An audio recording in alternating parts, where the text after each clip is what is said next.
Hello mga kabibig! Welcome back sa ating bagong YouTube channel. Ito ang pinakamaingay ng YouTuber sa balat ng YouTube. Ako si Kabibig, maglabag-labag na with evidence na ko, hinangaan si FL Liza Marcos mga kabibig dahil bit-bit at very proud, confident siya na dala-dala ang Marikina bag sa Roma. Nagpicture-picture si F. Eliza Marcos doon at confident niya dinadala ang Marikina bag representing or presenting the Marikina bag sa Roma. Nako, may mga ilang netizen tumaas ang kilay. Sabi nila, talaga bang Marikina bag ang dala-dala ni F. Eliza? Baka pang picture lang. Baka para sabihin lang talagang promoting Marikina bag. Well, in fact, ang kanya mga bag ay mga mamahaling bag. 'Di ba? New Yorker, yan ang sabi ng ilang netizen. Pero mga kabibig, eto pa. Kinumpara si F. Eliza kay Hanelit Avincenia. Yung ano ba, yung kay Pangulong Duterte, buti daw si F. Eliza, proud na isang Filipina. May dalang Marikina bag sa Roma. Itong si Hanelit daw, dala-dala Gucci. Hala, pati mga bag, kinukumpara ng mga netizen. Knowing mga netizen, knowing mga supporters, kung merong picture si F. Eliza, maghanap talaga yan ng kompetisyon, kumpara or kompetisyon. Dapat pagsabungin yung dalawa. So ngayon, pinagsasabong nila si F. Eliza at si Hanelit.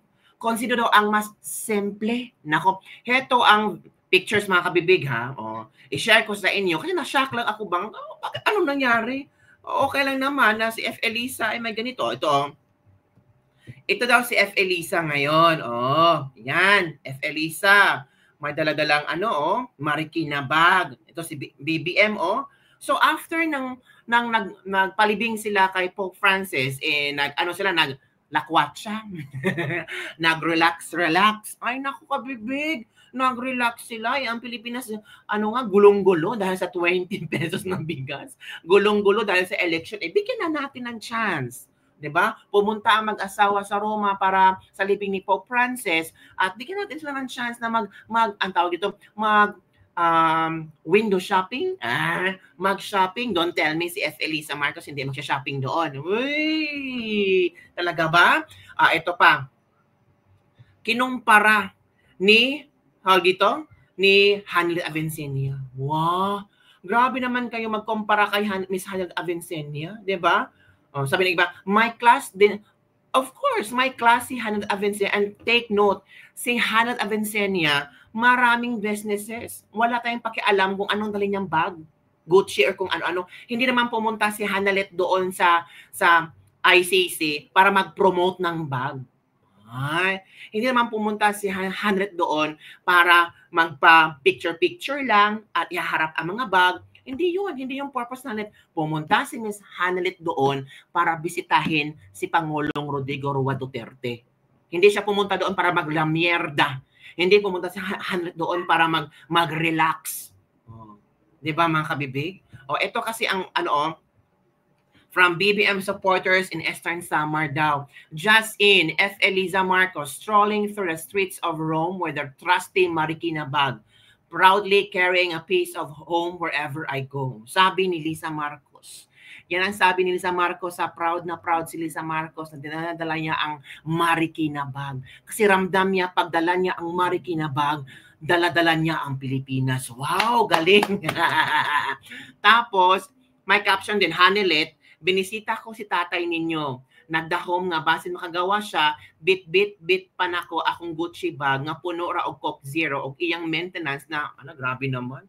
Talaga? Ito sinabi ni Miss Hanelit. I'm not sure kung ito ang sinabi ni Miss Hanelit mga kabibig. Yun ha, pinag-aaway ngayon si Miss Hanelit at si Liza Marcos. Kayo talaga, huwag kayong ganyan, di ba? Pinapakita na dukha din sila, simple lang. Simple larang si Duterte pinapakita na si F. Eliza ay simple ang pamumuhay. Gaganda din talaga ang bag at sapatos ng Marikina. Very good, F. Eliza. Dinadala mo ang pangalan ng Pilipinas.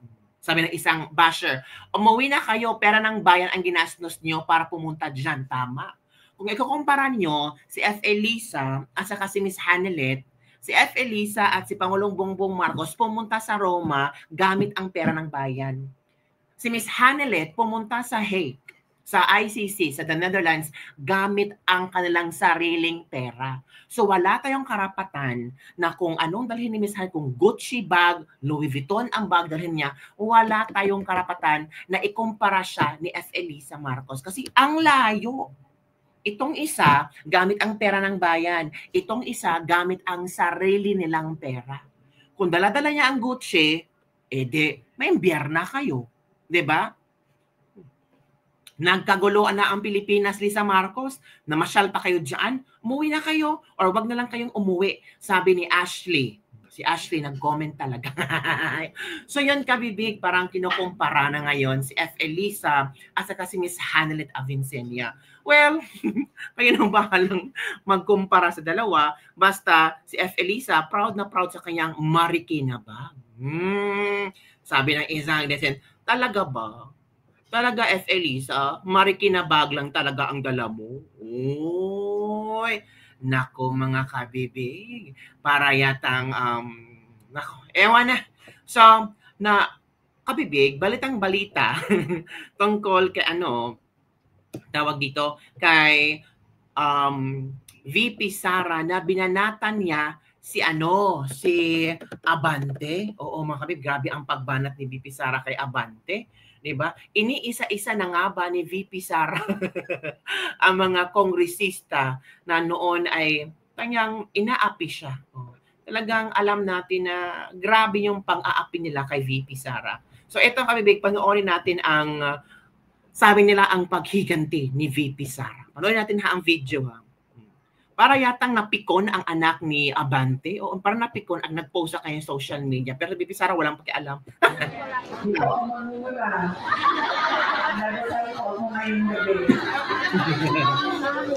Alam niyo, dito sa atin sa Pilipinas, kapag nilabas mo ang dila mo,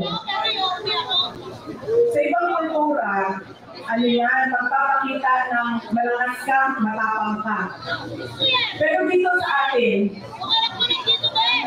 pag nilabas mo ang dila mo, ano yung isipin yan?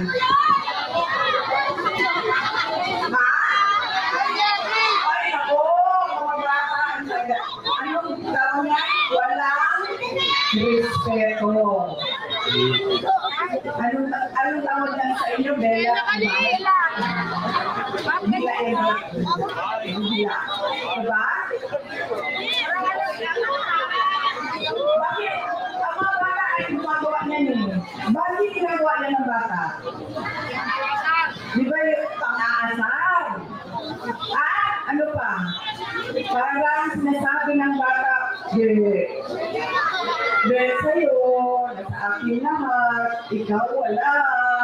Hindi, panalo ko, ikaw wala. Ganyan, sa kultura natin, mga Pilipino.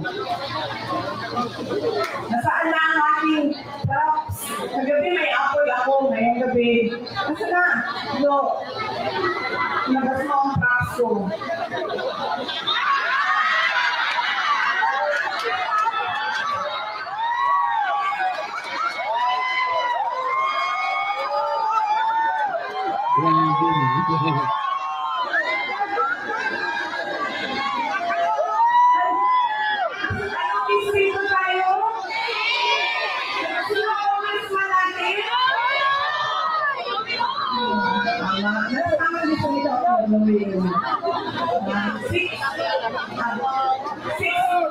District 6, Sudanan, Manila, Congressman Joey Uy. Tama ko, no?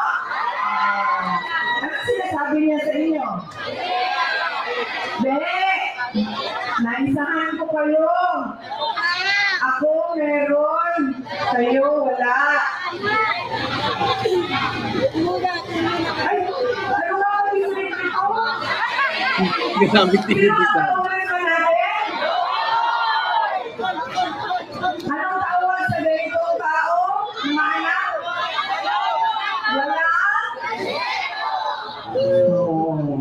Walang respeto daw si Congressman Abante. So far, hindi pa naman sumasagot si Congressman Abante, pero ang anak ni Congressman Abante ang sumagot sa patutsada ni VP Sara. Balikan natin si F. Elisa kasi marami talaga ang na-surprise sa ginawa ni F. Elisa. Ito yung kabibig, oh. Ito yon, di ba? Ito ang mga komento ng mga netizen. Ang pamilyang korap. Yabi. Maraming salamat sa balitang ito. Laging tulong ito sa 20 pesos na bigas. Thank you, President, for the 20 pesos na bigas. Made of crocodile skins ba yan? Kumusta naman po ang handshake ni Trump?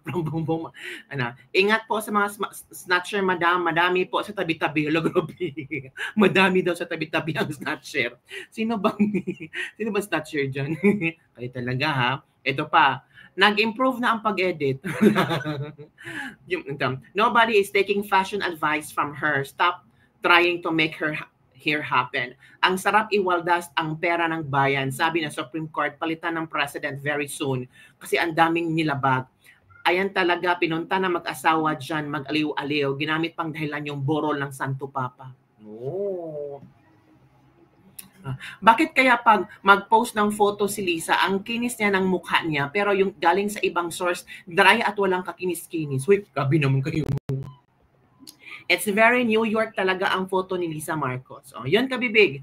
Yun ang ating pinag-uusapan ngayon. May konting additional information kay Congressman Abante na binanatan talaga ni VP Sara. So mga kabibig, ano ang iyong reaksyon nitong pagkumpara kay Miss Hanelet Avincenia at ni Lisa Marcos?